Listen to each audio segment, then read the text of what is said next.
نحمده ونصلي على رسوله الکریم اما بعد۔ نماز اطمینان سے پڑھنے کی چیز ہے۔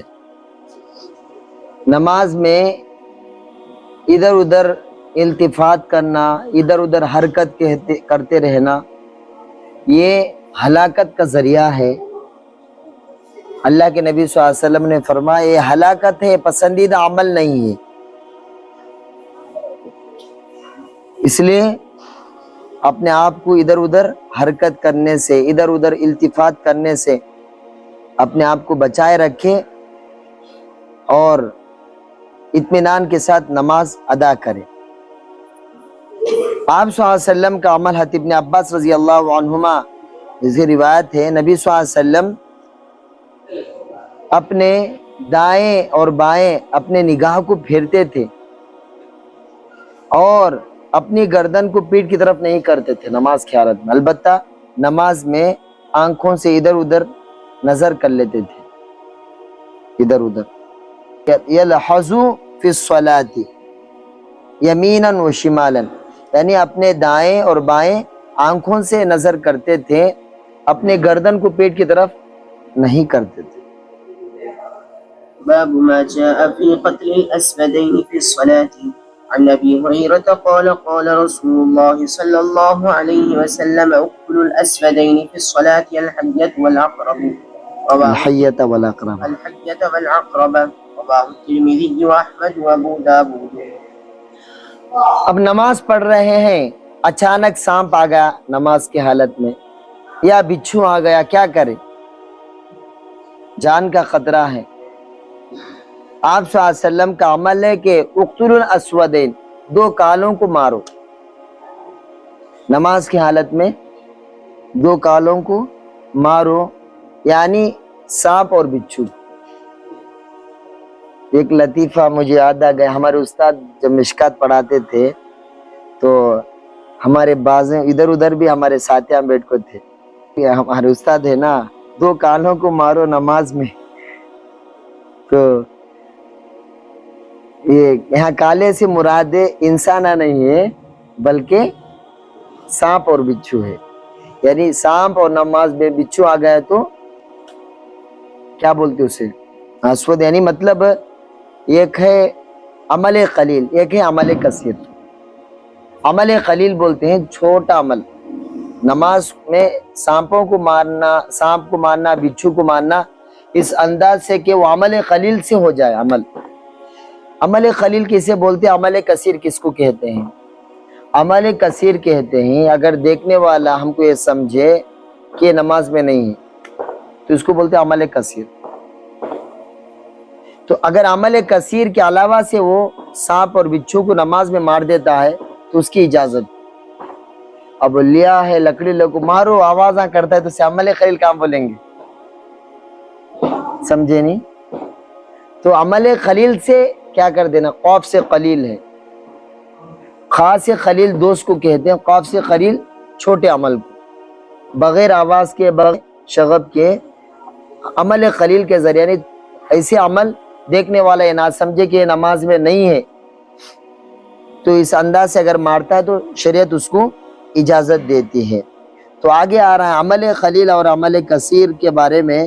آپ صلی اللہ علیہ وسلم نفل نماز کے بارے میں حضرت عائشہ رضی اللہ عنہا فرماتی ہیں، آپ صلی اللہ علیہ وسلم نفل نماز پڑھے ہوتے تھے اور گھر کا دروازہ بند ہوتا تھا تو میں آتی، دروازہ کھٹکھٹاتی تو رسول اللہ صلی اللہ علیہ وسلم اس دروازے کے پاس آتے اور دروازہ کھولتے تھے، اور پھر آپ اپنی نماز کے مصلی کی طرف جاتے، اور جبکہ دروازہ قبلے کی طرف ہوتا تھا۔ تو یہاں عمل قلیل نبی صلی اللہ علیہ وسلم کا، یعنی آپ صلی اللہ علیہ وسلم نماز پڑھ رہے ہیں، عائشہ رضی اللہ عنہا آئی تو آپ صلی اللہ علیہ وسلم دروازہ کھولے ہیں، پھر اپنی نماز کی مصلی کی طرف آئے، نماز کو پوری کر لیے، تو یہاں عمل قلیل ہے، یعنی بالکل آپ ایک نفل نماز میں ہوتے تھے، اور نمبر دو یہ ہے کہ وہ عمل قلیل کے ذریعے سے دروازے کو کھولتے تھے، عمل کثیر کی تو اجازت نہیں ہے۔ عن أبي قتادة قال رأيت النبي صلى الله عليه وسلم يؤم الناس وأمامة بنت أبي العاص على عاتقه فإذا ركع وضعها وإذا رفع من السجود أعادها متفق عليه. کبھی ایسا بھی ہوتا ہم نماز کی حالت میں ہوتے چھوٹے بچے ہمارے پر چڑھ کر بیٹھ جاتے ہیں، سجدے میں ہیں تو سجدے میں بیٹھ گئے، رکوع میں بھی بیٹھ جاتے، تو ایسے وقت میں کیا کریں؟ تو اپنی نماز کو نہ توڑے، بلکہ اپنی نماز کو، اگر چھوٹے بچے ہیں ہمارے حرکت سے تکلیف ہوتی ہے تو آہستہ سے وہ بچوں کو اٹھا کر بٹھا دے. ابو قتادہ رضی اللہ عنہ سے روایت ہے، فرماتے میں نبی صلی اللہ علیہ وسلم کو دیکھا آپ لوگوں کو لے کر امامت کرتے تھے، یعنی آپ امامت کرتے تھے، اور امامہ جو ابو العاص کی بیٹی تھی، یعنی رسول اللہ صلی اللہ علیہ وسلم کی ایک بیٹی جن کا نام حضرت زینب رضی اللہ عنہ کے شوہر ابو العاص کی بیٹی جن کا نام امامہ، وہ نبی صلی اللہ علیہ وسلم کے کاندھے پر ہوتی تھی. جب آپ رکوع فرماتے تو اس بچے کو اٹھا کر رکھ دیتے، اور جب آپ سجدے سے سر اٹھاتے تو اٹھا کر بٹھا لیتے تھے. اللہ اکبر.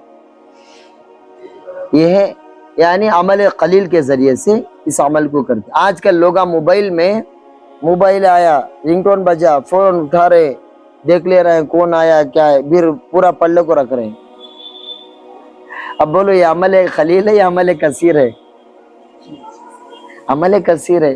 دیکھنے والا ہے سمجھ رہا ہے کہ ابھی نو نماز فون کو دیکھ لے کو پھر نماز میں کھڑیں گے، ایسا سمجھیں گے. تو اس لیے ہاں فون آ گیا، اب نماز میں خلل ہوتا ہے تو ایک ہاتھ کے ذریعے سے کیا کر سکتے، بند کر سکتے، اندر ہاتھ سے دبا دے سکتے ہیں. تب بھی فون اٹھا کو دیکھ کو رکھنے کی کیا ہے، کہاں سے آ گیا ہے، کہاں کی شریعت ہے یہ. تو عمل قلیل کے ذریعے سے اس عمل کو بھی یعنی موبائل کو بھی بند کر دے. اچھا، باب ما جاء في التسبيح والتصفيق. عن سهل بن سعد قال قال رسول الله صلى الله عليه وسلم من نابه شيء في صلاته فليسبح فإنما التصفيق للنساء. وفي رواية قال التسبيح للرجال والتصفيق للنساء متفق عليه. تصفیق کس کو کہتے ہیں؟ تصفیق کہتے ہیں اگر مقتدی نماز میں کوئی چیز پیش آ گئی، نماز میں کوئی خلل ہو گیا، تو ایسے وقت میں مقتدی لقمہ دے رہا ہوں، تو کس انداز سے لقمہ دے، کس انداز سے اسے لقمہ کس طرح دینا چاہیے؟ تو مرد ہوگا تو سبحان اللہ کے ذریعے سے تصفیق کرے گا، عورت ہوگی تو عورت سبحان اللہ کے ذریعے سے تصفیق نہیں کرے گی، بلکہ اپنے سیدھے ہاتھ کو بائیں ہاتھ پر مارے گی. ایسا اس کو کہتے ہیں تصفیق. کوئی لقمہ دینا ہے، کوئی خلل آ گیا ہے، کوئی چیز پیش آ گئی ہے، اب اسے یعنی کیا بولے، ایسے وقت میں عورت تو آواز سے نہیں کرے گی نا، سبحان اللہ زور سے نہیں کہے گی، بلکہ عورت اپنے سیدھے ہاتھ کو بائیں ہاتھ پر مارے گی اس طرح. مرد ہوگا سبحان اللہ کہے گا. تو حدیث میں آتا ہے، سہل ابن سعد رضی اللہ عنہ سے روایت ہے، رسول اللہ صلی اللہ علیہ وسلم نے ارشاد فرمایا جس کو نماز میں کوئی چیز پیش آ گئی وہ تسبیح فلیسبح قائما، وہ کیا کرے، تسبیح کرے، تسبیح پڑھے، سبحان اللہ کہے. اور عورت کے لیے تصفیق کیا ہے؟ عورت کے لیے تصفیق ہے، تصفیق مطلب لقمہ دینا، مرد کا لقمہ دینا سبحان اللہ کے ذریعے، عورت کا ہاتھ کو اپنے بائیں ہاتھ پر مارنا ہے. حضرت عبداللہ ابن عمر رضی اللہ عنہما سے روایت ہے، نبی صلی اللہ علیہ وسلم نے قرات فرمایا تو آپ کو شبہ ہو گیا، آپ نماز سے مکمل فرما کر ہماری طرف رخ فرمایا، اور ابی بن کعب سے فرمایا کیا تم اصلیت معنا، کیا تم میرے ساتھ نماز پڑھے تھے؟ کہا ہاں. پھر تم کو کس چیز نے روکا کہ مجھے لقمہ دینے سے؟ یعنی جب جو شبہ ہو گیا ہے، آگے پیچھے ہو گئی آیت، تو تم لقمہ دے سکتے تھے. تو یہ ہے لقمہ دینے کی، یہ ہے اللہ کے نبی صلی اللہ علیہ وسلم نے حکم فرمایا ہے کہ لقمہ لے سکتے ہیں، نمازی امام لقمہ لے سکتے ہیں. اور مسئلہ بھی یہ ہے مقتدی پیچھے دینے والا زیادہ بھی لقمہ نہ دے تاکہ پریشان ہو جائے، اس کا بھی خیال رکھنا چاہیے. اللہ تعالی ہم سب کو عمل کی توفیق عطا فرمائے.